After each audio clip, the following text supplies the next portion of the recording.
This is the big tent. This is who gun owners are, who the advocates are, who I've known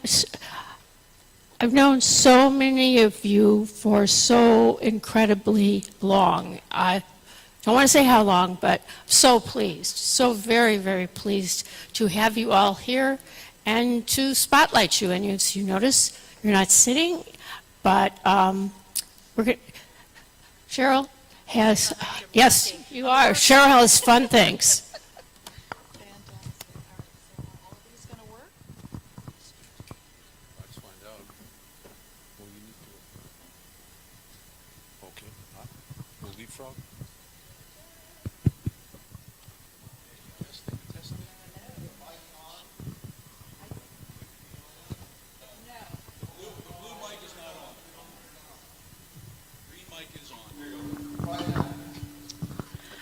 You know, it's the little things. So, okay. Oh, it works. Fantastic. And I have a scooch more than my planned 30 minutes. Julianne? Yeah, I'm glad we get to watch it from the front. Okay. I can't wait. Very good. So what time do you want me done? I want you done at 12:15, please. 12:15. Fantastic. Ooh. Holy crap. Well, this is going to be extra fun. Wow. And, you know, it's no mistake that they gave me the extra time because it's kind of my specialty is running overtime. So they're like, if I give her extra, maybe she'll land the plane on time. Hello. Howdy. Whoa. Thank you so much for joining us in this wonderful, it's something new that Julianne thought up this year, the Big Tent, just kind of a chat session. So run down the line, if you would, like not literally run down the line, but pass the mic down the line and just give us that quick elevator speech. This is who I am, this is what I do, because we're going to dig in deeper with the questions. My name is Nikki Goeser, and I'm from Tennessee. I'm executive director for the Crime Prevention Research Center, but I'm also a victim of a violent crime. My husband, Benjamin, 13 years ago, was murdered right in front of me by a man who was stalking me. And at that time in Tennessee, you were not allowed to carry a legal permitted handgun into any restaurant that also served alcohol. And my husband and I were in a restaurant like that.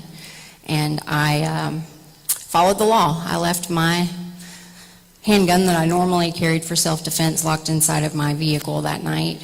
And the man who was stalking me did not have a permit to carry, brought a gun into a gun-free zone illegally, and I asked management to please remove him. I needed help. I realized I was being stalked when they confronted him. He shot Ben 7 times in front of myself and everyone in the middle of a busy restaurant. I'll probably wonder for the rest of my life if I could have prevented that. Of course, I'll never know because I was denied a chance. I was stalked and defenseless. So I've tried to educate people over the last 13 years about the dangers of gun-free zones, and I let people know that guns are not bad. People can be bad. Guns are not bad. Guns are used every single day to save innocent lives. And I'm a firm supporter of the Second Amendment, and I still carry a gun with me today, and I try to stay away from gun-free zones. Thank you for that, Nikki. And you know, so often when people have been victims of such horrendous, evil crimes, murder, they jump over to the other side and they do blame the gun. And so thank you so much for being such a strong advocate for the rights for the rest of us, not taking our rights away because this deranged person used a gun horrifically. So thank you for that. That's tough to follow. Rob, what you got? I'm Rob Morse. I do self-defense gun stories. I'm a co-host on the Polite Society podcast. I write the Slow Facts blog. And after a decade, I'm almost an overnight success. I had a casual exposure to firearms. My wife was threatened. And I went, wow, this would be great to protect ourselves. I sort of remember that guns are good for that. And I went to my local sheriff. I lived in California. And he says, yeah, those are almost actionable threats. And since I can't arrest him, I can't let you protect you and your family. The gun community was very welcoming. But you pronounced your name wrong? It's Rob, I'm Rob Morse. Say it for me. I'm Rob Morse. There it is. That's the one. I'm Nikki Stallard, and I'm from California. I was the past spokesperson with the Pink Pistols. I'm looking to launch my own project, which I'm calling the Victim Not Project, which the inspiration was the Pulse nightclub massacre, and it's something that I'm looking to share with all of you once I got a reading. Basically, I grew up in New York City. As a young child, I saw just daily carnage. After I left New York, I joined the military. When I got out of New York, I got to a state where I could buy guns. First gun I bought was 19.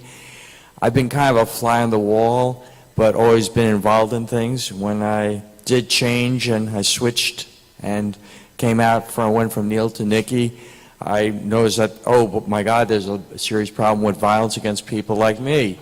And I found it going online, found an organization called Pink Pistols, and I said, oh, okay. Any active chapter? Fine, I'll join it. Next thing I know, I found out about SAF back in 2007. I called Gwen, who was running Pink Pistol at the time, said, hey, is anybody going there? Because they'd love to hear from somebody like us. And she said, no, don't have anybody. I says, well, if you won't go, I would be go. And she said, well, glad you volunteered. I've been at the tip of the spear ever since, and you guys get to put up with me. Thank you, Nikki. I got two Nikkis on my panel. Awesome. All right, John Adine. Yeah, I'm Johnny Dean. I'm a pediatric orthopedic surgeon and a Navy veteran.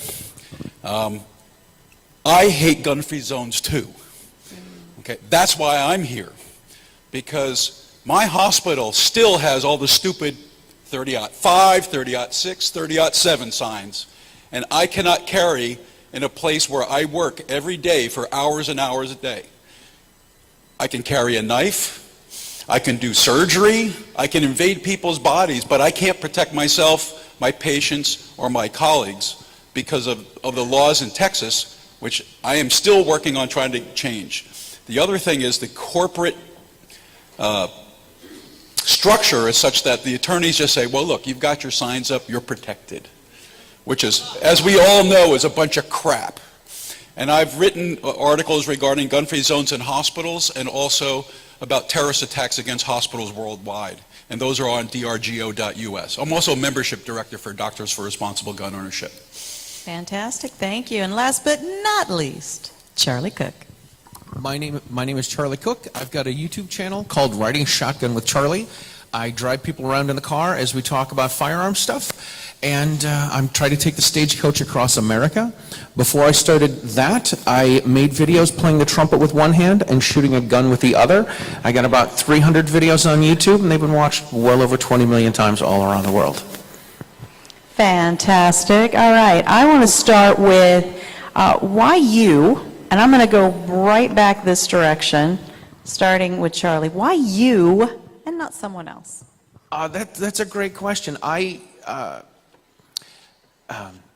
been a music teacher for a very long time, and I end up going to playing the trumpet when I go to school. So I play the trumpet with one hand, and I used to tell people that I hit students with the other, but Can't say that anymore. Right. So I conduct, and I'll point to music where kids are supposed to play and move their hands around and all this sort of stuff. So playing the trumpet with one hand and doing things with my right hand wasn't that big of a stretch to, shooting and one-handed reloading and everything. So that's how I parlayed that into the gungrams. With writing Shotgun, again, going back to being a musician, I wanted to be a rock star, but fat boys that play the trombone don't really get to be rock stars. What? Yeah, shocking, I know. I don't know.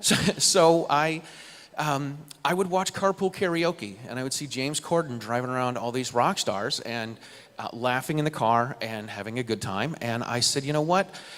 He's chubby and he's English, and I'm chubby and I speak English. I think I can do that. Like, it's really not that hard.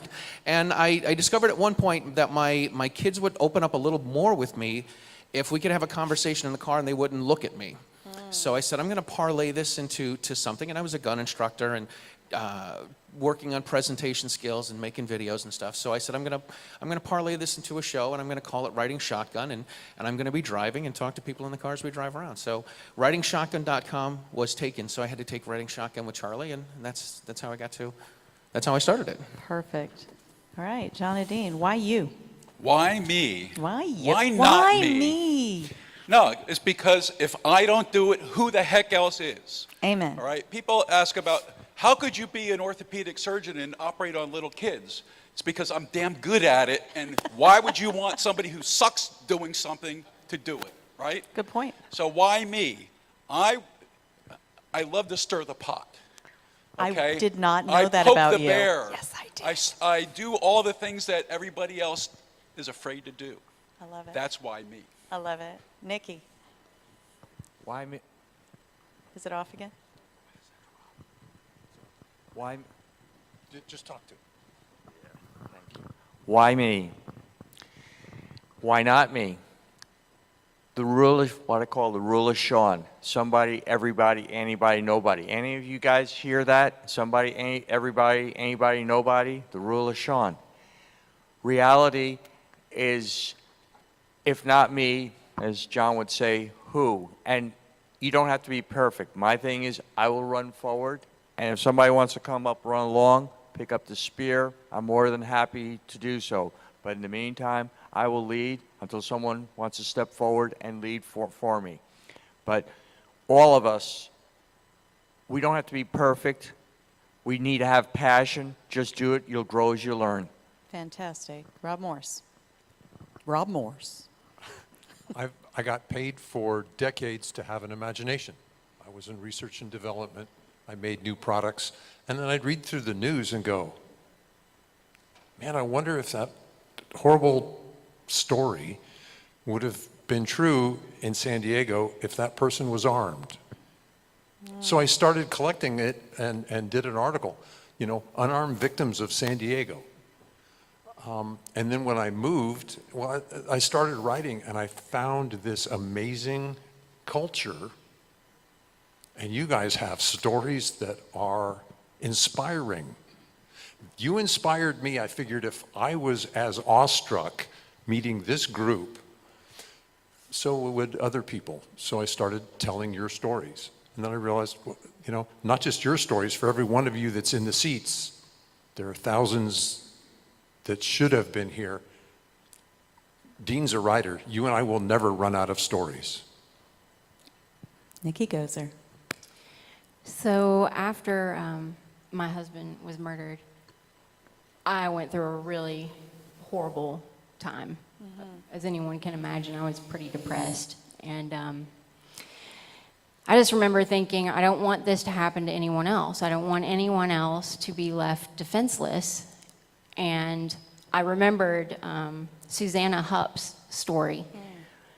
Susanna out of Texas. And I started talking to some of the different gun rights groups, and the Second Amendment Sisters, I had a contact there, and she actually got Susanna's phone number for me. Wow. And I called Susanna Hupp, and she told me later she usually doesn't answer the phone. If it's a number she doesn't know, It's a God thing. but she answered. And I'm on the phone with Susanna Hupp, and I'm like, this is unbelievable. And I was like telling her what happened. And our stories are somewhat similar. And I just said, I don't know how to do this. I've never spoken publicly. I've never really written an opinion piece, or I'm terrified, but I want to. And I need to know how you did it and went about it and how you feel about it and what is it going to be like for me, and should I be scared? And I was Yeah. freaked out. I knew what I wanted to do, but I didn't know what I was doing. Yeah. And she just told me, Nikki, you can do it. And she said, you can do it. You have the strength to do it, and you don't have to be perfect. You'll learn along the way, and you can help so many people by just using your voice. So Susanna Hupp is really a huge reason why I decided to speak up. That is fantastic. And start where you start, right? We just have to start where we start. And I love that we come from so many different backgrounds up here. So I'm gonna lighten it just a little bit and just ask, kind of a fun and whimsical question that never divides anybody ever. 45 or 9 mil, open or concealed? Go. 9 mil concealed. In competition, 45 outside, every day, 9mm inside. I'm an old dog. I carry a Colt 45. That's God's gun. If I got to put somebody down, I don't want to kill the body. I want to kill the soul. I'm going to upgrade to a 10mm and kill them in the afterlife.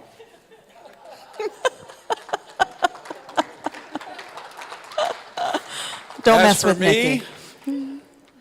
concealed 9mm. All right, all right. I'm gonna be completely different. I'm gonna say a 5-shot revolver, 38 on the ankle. No The only jams, baby. educator up here, No was jams. that part of the assignment, sir? Yeah, whack that teacher. Neither, yes. And we didn't get to have our concealed carry show this year, but John Adine is, well, maybe all of us are usually runway models. So you got to have a tiny runway model thing there, John. Yeah, there you go. I'm always good about Always good about, yeah, I love it. What would, and we'll just come right back up, what would the kids who knew you in high school think about what you are doing today? That's a great question. I can't. There we go. I just hold this and talk. The kids in high school. I was a band geek when I was in high school, so I don't think they would ever think any of this. Like maybe they could see me being a music teacher and all that kind of thing, but becoming a gun guy and an activist and outspoken, and I don't think that anyone could have predicted it or saw that. John? Well, I wasn't a gun person in high school. I didn't even start shooting until I was in the Navy. Wow. So I was in my probably mid-20s. Okay. And in fact, I was introduced by the guy I was relieving on the USS Peleliu. He took me out to the range and taught me how to shoot. So that was kind of interesting. So guns probably didn't even enter my mind in high school. I didn't really have, much exposure or interest because I was in New Jersey. Geez, what a surprise. Right. But I was always kind of the guy that stirred things up. So maybe not too much of a surprise. I get it. But for the most part, I think my high school colleagues, some of them are. One guy was a cop. In fact, I had a reunion about 3 years ago, and so I met up with a lot of people that I knew way back in those days. And one guy who just retired as a cop. Now that we're Facebook friends, I get a lot of good comments about the stuff I'm doing. So, well, hopefully they appreciate what I'm doing. So, Interesting. What about you, Nikki? It would be really interesting because I grew up in New York City, so there was obviously no guns, even though I did want to have guns when I was a teenager. And let's say I went through some significant changes in life. They wouldn't recognize me. Okay. Point well taken. But my values have not changed much. Yes, I switched genders, but I still like guns. I still love the greatest form of music ever, heavy metal, fast cars, and I actually touched base, found on Facebook with some old high school friends and told them the situation. They said it was cool, and they said, "Hey, you're really stirring things up." I guess, they said they figured something like this would happen with me. That you were always somebody to stir things up? That does not shock me. Rob? I wasn't someone who stirred things up, but the personality they'd recognize, but the advocacy, the speaking up for others, no chance. It surprises me. Nikki? The few that I'm still in contact with from high school are, I guess, I don't know, proud of me. But I was on the tennis team in high school. I wasn't into guns or anything back then. So I'd say the majority probably would be like, wow, I can't believe she's doing that. I can't believe that happened to her. Like, Well, yeah. Yeah, absolutely. But you guys were doing karaoke at the time, right? So when you were doing karaoke, did you set it up Or were you singing? Were you doing karaoke? The night Ben was Well, murdered. just you and Ben together. There's some Oh yeah, karaoke angle. Ben and I owned a mobile karaoke business, and that's what we were doing that night. Was But do running you our. sing karaoke? Do I? Oh yeah. There's some people in this room, I think, that have. Yeah, there's at least a few people in this room that have been out singing with me on karaoke nights. No. No. No. I don't do karaoke. Not even with some liquid courage. I don't enjoy karaoke. I don't sing karaoke. I'm like a choir girl. So, no. All right. This isn't about me, Mr. Todd. All right. Is there anyone in your life that you cannot discuss the work that you do, your advocacy? Not really. I mean, I have. Well, I'll just tell you this. It's a shame, but my very favorite cousin growing up, I would call her orange-haired Kelly because she was red-haired, and she was my favorite cousin. Every Thanksgiving, we'd be over there and, you know, celebrating Thanksgiving with them. But she's hardcore liberal and not very pro-gun at all. And yeah, I can't talk to her about that kind of stuff. Doesn't really give you the space to just be Yeah. different. That's unfortunate. Rob? Yeah, no, you can choose your spouse, you can't choose all the relatives. Nah, we don't talk about this. Nikki? In all honesty, I've got a small family, and really, we're pretty open about everything. And, you know, we can agree to disagree, but, you know, and if I find people who are well, I don't keep anti-freedom people in my circles, in all honesty. Yeah, I'm pretty not bashful about talking about what I do, you know. And so if there's somebody who is not pro-rights, then they can choose not to hang around with me, as far as I'm concerned. But I am unabashed and not, not too shy. Let's put it that way. Yeah. Teaching in private schools, I try to keep my lives separate. I try not to let worlds collide. They have a few times. I've had some students discover the gun gram videos, and some of the teachers and principals, I tell what I do. The people that I avoid it most is I moved from the Midwest to New England, and I rented a room from some people, and I called them my surrogate family. It was a mother and father. They had 3 daughters. I went to Europe with them to teach conversational English in Poland one year. I played at one of their weddings. I offered to officiate one of their weddings. And the youngest daughter is the one that I talk to the most. Whenever I bring up gun stuff, she just shuts down. Like, I won't talk to her for 9, 10 months. And then I'll hear from her out of the blue, and I'm like, okay, things seem to be pretty good. And she sends me a funny meme, and I send her one back, and she sends me one, and I send her back. And then something comes up, and I'll mention something about firearms, and then she just shuts me down, and I don't hear from her for another 10 months. And I'm like, okay, that's totally cool, man. Like, I'm cool. Not a big deal.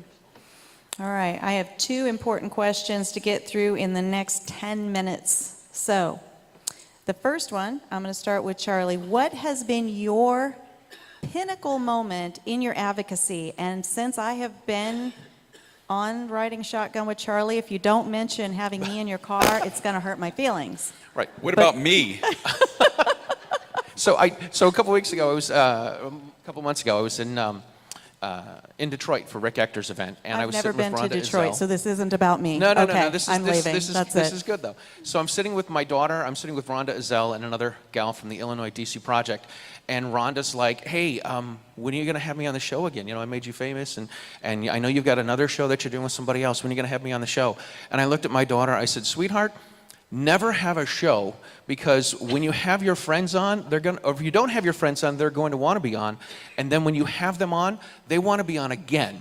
So, to me, the biggest moment doing this was in 2019, getting the Blog of the Year. That was really cool, because Alan stood up here and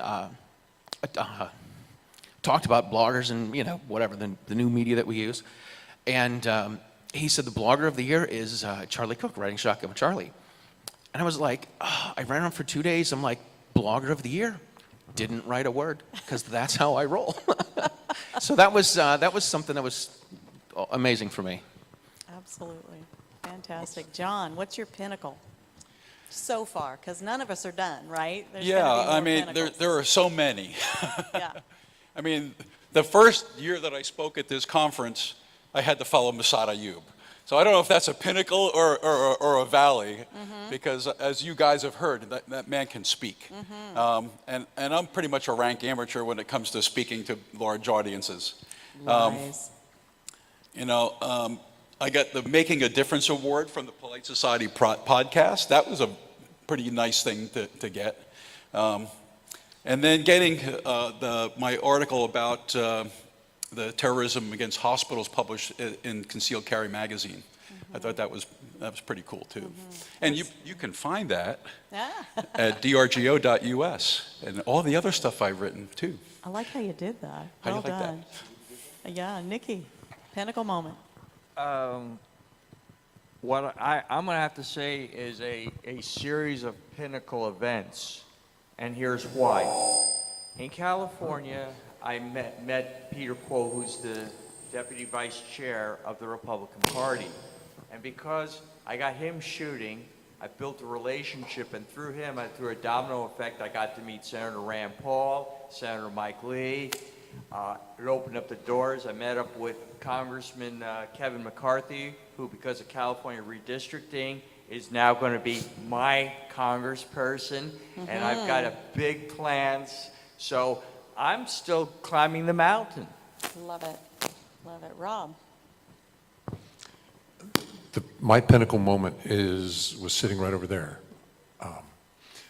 There are a group of people who give up huge parts of their lives, all their vacation time, some of their sick time, to go train armed school staff. And they said, we have a flawed product. As soon as we create these dedicated defenders, they can't talk about themselves. It's like having the perfect person and you throw an invisibility cloak over them. And I got to tell their story, and nothing has touched that since. And that's FasterSavesLives.org. FasterSavesLives.org. See what I did there? She's a pro. I'm an amateur. Whatever. Nikki, pinnacle. She's also sang some karaoke with me. I bet she has. Okay. So I have to say that, well, there's quite a few, but the most important one was back in 2010. I had been doing my advocacy for about a year, and I was invited to be on the John Stossel show with Susanna Hupp and a bunch of other people, and I got to meet my very favorite author. And my favorite book, still is my favorite book at the time, was More Guns, Less Crime. And I'm in the green room. I know that guy. And, okay, I had never Googled Dr. John Light Jr., so I didn't know what he looked like. Right. You know? So I'm just in the green room sitting on the couch, and there's this man sitting across from me, and he's holding my favorite book. And I'm like, that's my favorite book. You should see my copy of it. I mean, it looks like most people's Bibles. It's like highlighted, and pages are turned, and, you know, it's a hot mess. He's like, really, this is your favorite book? And I'm like, yeah, that's an awesome book. And he said, oh, well, I wrote this book. And I'm like, That's fantastic. and now I work with John for the Crime Prevention Research Center. So, yeah, that you're was an probably amazing the team. pinnacle moment. Yeah. That is hilarious. I did not know that story. Okay, last question. I have like 4 minutes. And this one, really, you've got to, I mean, maybe you know off the top of your head, but I think it is the question for all of us. And it is about bringing more people in, inviting more people in. But how do we inspire more people like you into this movement, into advocacy, into what we do? I don't know. I don't really have a great answer to that. I just speak from my heart. And I used to say yes all the time when I was asked to come speak. And now I'm kind of getting to the point where I'm like, you know what? I kind of want to just enjoy life again, like just normal life. And so I've kind of learned to say no sometimes. I mostly say yes, but I've learned to slow down and just kind of enjoy life again. And I still will continue to do this, but I think if you just speak from your heart, and you don't have to be a great writer, you don't have to be a great speaker, but if you're determined and you believe in it, and you can do it. Anybody can do it. I'm just an ordinary lady that something really horrible happened to, and I channeled that and decided, to speak up. But anybody can do it, and I just hope that by speaking out, maybe I'm making some small difference. But I just tell people, anybody can do it. You really can. Well, I know you still get letters and emails from people that have seen your story on, what's the channel? Investigation Discovery Channel, the ID channel. So you are actively inspiring people in a passive way, right? Yeah. So you can stay home and your story lives on to inspire others. So you Yeah, the kinda ID channel did an episode based off of my book, Stalked and Defenseless, and I don't know, I was a little concerned when they called me up asking me to do this, and I said, well, I need to think about this, because, sometimes they'll want to change things and add things to the story that never happened and sensationalize, but it ended up turning out pretty well, and it has really, I think, inspired a lot of people, especially women, to think about their own safety and protect themselves and their loved ones. So Thank you for that. All right. You guys had time to think. Nikki said it. Touch people's hearts. You can give them the reasons all day long. You can have an intellect that will stun the world, but you need to touch their hearts. And then once you've done that, you can give them the reasons and give them the direction. I would say that this is much more deeper than our firearms rights, and it's more deeper than the esoteric concept of freedom. Really, the battle is about our life, our journey, our dreams, our hopes, our purposes. Inspire people, listen to them. Don't listen to them, listen to their concerns. Just be casual, open up your heart, be approachable, be friendly. Don't be like you're ready to pounce on them, because in California, our opponents, they're really very despicable, unlikable people. So all we have to be is the opposite of that. And, we hear people and we'll say, we'll sit down, because the bottom line, across the cultural, economic, political, social spectrum, there's far more that unites us than divides us. Be passionate. It may kind of show, that I have a lot of passion about this. I'm passionate about everything, though. I'm passionate about taking care of kids. I'm passionate about riding my bike. I'm passionate about teaching nurses how to shoot and introducing them and safe handling. So it's all about passion. Be passionate about what you do, and people will actually be attracted to that. They will, and then there's that active piece of that, is that you are actually inviting people to the range and you're changing their lives by interacting with them at that level. That's amazing. I think we all know that, but it's so hard to take the time, and you take the time. That's awesome. Charlie, reel it in. Take us home. All right, so since I got the Blogger of the Year award, I have had to start writing. You know how to write? I know. It's usually with a crayon.